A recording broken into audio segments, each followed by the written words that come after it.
Good day, folks. So today we're going to take a look at the GSOR 1010 project, which has just been announced by World of Tanks, at least to the public, and the first models have been shown. But for some, this is nothing new. Armoured Archives was responsible for gathering the data on these armoured cars, along with many other vehicles currently in the game, and the British armoured cars were more or less set in place in 2020. So how did Wargaming do? Does the model reflect reality? Did they get it right? Or did they utterly bungle it? Well, I'm afraid it's not good news. Despite them having all the plans, paper, text and pictures they could ever need, the Wargaming management team have decided to take a few creative liberties. And by that I mean they have chugged a bucket of vodka, taken a couple of tabs of marching powder, and broken out all of their favourite crowns. So let's take a deeper delve into the real GSOR 1010. The GSOR 1010, or General Staff Operational Requirement, began back in 1961 with the AA-FRV project, or Air Portable Armoured Fighting and Reconnaissance Vehicles, projects undertaken by the FVRDE and RADI feasibility study teams to design a series of light vehicles to fill multi-purpose roles, with a support platform in the form of the GSOR 1006 and recon roles in the GSOR 1010. By December 1961, the first plans had been presented to the General Staff, with a variety of layouts and ideas. The GSOR 1006 vehicles were both tracked and wheeled machines, with large 105mm guns, autoloaders, and an entire battery of swing-fire missiles mounted on them, enabling them to offer devastating amounts of firepower. These vehicles would be the support vehicles to the 1010 recon machines, which had smaller guns, up to 76mm, but also came with swing-fire missiles as well.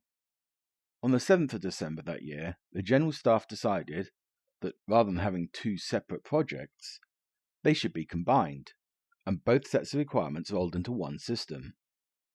This would retain the name briefly of GSOR 1010 and was under the watchful eye of the DRAC, or Director of Royal Armoured Corps, who had revised the project in 1963.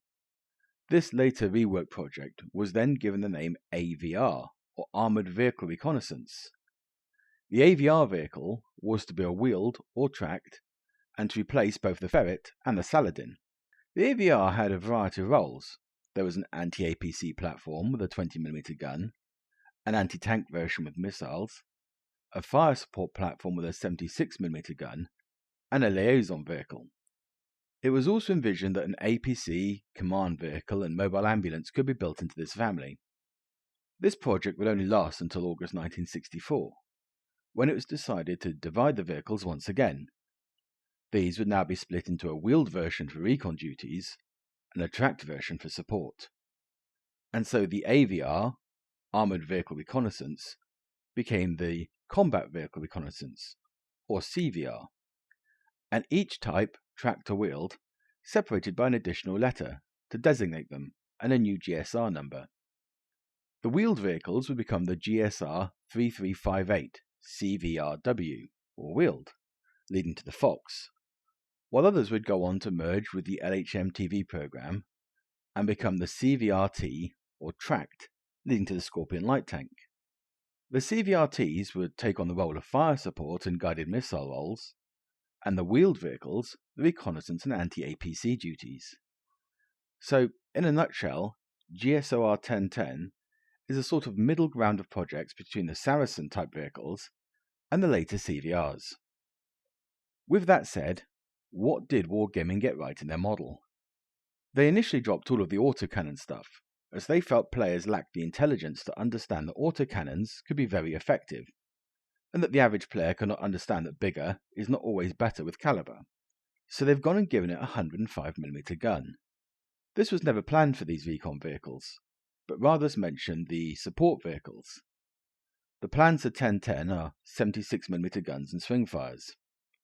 The latter they won't add, as Wargaming has never got missiles to work anyway, and the guns use HESH only to tackle softer vehicles, but provide some good high explosive work against infantry. And so the gun is a fake. Next up is the turret. This appears to have been taken from a much later CVRT proposal. It looks nothing like the turrets from the drawings, and so they have creatively modified it to be their own creation, and even added a night-type block, so that's also, unfortunately, fake. Then there's the hull, which sadly has almost nothing to do with the real thing, from the layout, the shape, to the fittings. The front has changed to what appears almost French in design, with inset headlights more commonly seen today than at the period, to those flush rear decks and so on being entirely fabricated. The only bit they have got right is that it did have 6 wheels, and that it could use skid steering. So far they've only demonstrated that they can count to 6, and that's something, I suppose. As to the engines, all these vehicles would have had the Rolls-Royce turbocharged K60 multi-fuel engine, tuned to 300 brake horsepower, giving it a speed of up to 58 miles per hour, averaging 50 miles per hour, and not less than 45 miles per hour, with a minimum reverse speed of 20 miles per hour in any condition. 2 other engines were listed, an American GM 6V53 up to 300 brake horsepower, as well as an unspecified gas turbine and hydrogas suspension. So the mobility is also way off the mark. But this is probably because they've also made it far too heavy. One of the core aspects of these vehicles was that they had to be air portable and droppable from aircraft. Thus weight was to be no more than 15 tons. The real armour itself was never listed, although it had to be able to resist small arms and light shell splinters at best. So, oddly, they've added the weight up to 18 tons, given it a bigger than expected engine with more horsepower, but somehow made it considerably slower. Moving on to the crew, most of these vehicles came with either 3 or 4-man layouts. There was a casemated version that had 3, but the turreted version had 4. So we'll redact what I said about them being able to count to 6, and let's lower expectations a bit further. To add the cherry on top of this vodka-flavoured cake, they can't even get the name right. There were a few roles, such as fire support, but there was no FB. It's only 2 letters, and they still managed to get 50% of those wrong.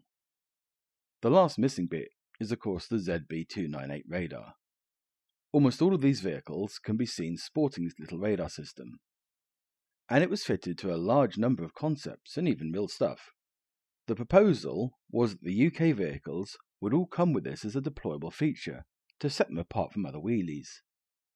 The suggestion was that they could either work passively in bushed up spots and deploy the radar, which would then drastically increase the view range or lower enemy bush camo, or reveal enemies for a few seconds longer, but only worked while static or at very low speeds, and could be folded away for more aggressive gameplay, giving players the choice of playstyles and setups. Alas no. Once again it was felt that players could not grapple this additional feature. I mean, it's one extra button. Even players that main German heavies could probably get this right after a few tries, once you fed them enough Play-Doh. With all that said, let's tally it up.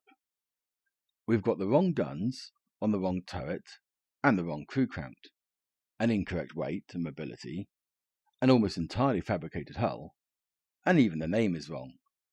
But they did get those right number of wheels at least, so all in all it's only 95% wrong.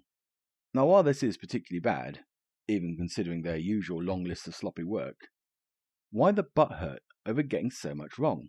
It's just a game. And you're dead right, it is. And if they just totally made something up, I'd have less of an issue. Any notion of World of Tanks being remotely accurate, well, that ship set sail a long time ago. The issue is they make up stuff and then try to pass it off as real, going as far to say in videos with their little pack of YouTubers and so on. This then does its rounds online, and before long a fake is being touted as a real project. With that said, I'll leave this here and wait with bated breath until the next reveal, where I can watch in fascinated and abstract horror as they've gone and bungled something else. But until then, toodle pip.